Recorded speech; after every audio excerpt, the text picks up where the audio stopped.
welcome to the Tabletop Games blog topic discussion. Relentless. I've talked about house rules before, but what I want to talk about in this article is slightly different. When you play a game for the first time, or when you play a game you know with someone who plays it for the first time, the rules aren't always clear and it's possible someone misunderstands them. That's to be expected, but when you base your whole game, your whole strategy on your misunderstanding, then the game experience can really suffer. This topic was inspired by the always wonderful Bez. I know, the obvious answer is probably always accept that your first game is a learning game and that you will misunderstand something. So if you lose because of that, don't be upset. However, that's sometimes easier said than done. I've certainly been there myself. It's so great when you think you understand the rules. You carefully plan an amazing strategy, but then it turns out that you got it wrong and everything falls apart. It's frustrating to say the least. Now, I appreciate we're all grown-ups and should be able to deal with this sort of disappointment. I'm not saying we should throw a tantrum, but the question is how to deal with misunderstandings when they become apparent halfway through a game.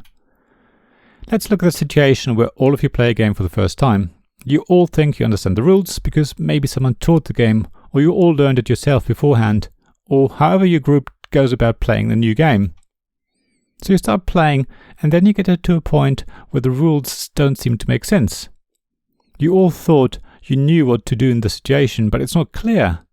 You check the rulebook and find a section that covers the situation you've encountered, and it clarifies it. Chances are one person in your group will be disadvantaged by the rules clarification, so they're unhappy and insist that you should all continue to play by their interpretation of the rules. After all, if you play by the rules, that player will definitely not win, so it would really ruin the game experience for them. I would say if the ruling doesn't much affect everyone else, but only that one player, then there's no harm in introducing a house rule for this one game, and then for the next game you all know what the rules are. Everyone should continue to enjoy the game, and the player who would have been negatively affected gets a chance to see how to adapt their strategy for the next game, when you will play by the rules as they were written. Another situation is when you all think you understood the rulebook, but actually you all missed an important section that's an exception to what otherwise makes sense. Let's say in the game you can always move up to 4 spaces, but there's a little call-out in the rulebook that says that you can only move 1 space when you were involved in a fight on your previous turn. Nobody in your group has noticed the exception, and everyone assumes you can always move 4 spaces. However, when you play the game, something doesn't quite feel right. You eventually come to a case where moving 4 spaces is just too overpowered somehow, so you stop, check the rulebook and find the exception. The question is whether you continue to play with the 4 movement rule or apply the exception. I would say in most cases you probably want to continue playing the rules as you understood them at the beginning, but of course, if everyone agrees that the rules are just too overpowered or otherwise feel wrong, then you would want to agree to play with the rule exception you found. The situation gets a bit more murky when you have played a game many times before and you have 1 or 2 new players. You do everything you can to make sure they understand the rules fully, but of course, halfway through the game, one of the new players realizes they misunderstood something, and they feel they would be seriously disadvantaged if the game continued with the correct rules. You need to decide as a group how to proceed, of course, and if it's literally only one player whose game experience is ruined, while everyone else is virtually unaffected, then maybe house rule it for this one game and agree to play by the written rules next time. Yet there's another option for all of the above situations. There may be a situation where it's better to stop a game halfway and write it off as a learning experience.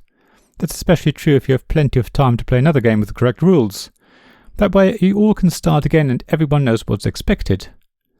Also bear in mind that house ruling is always an option as well.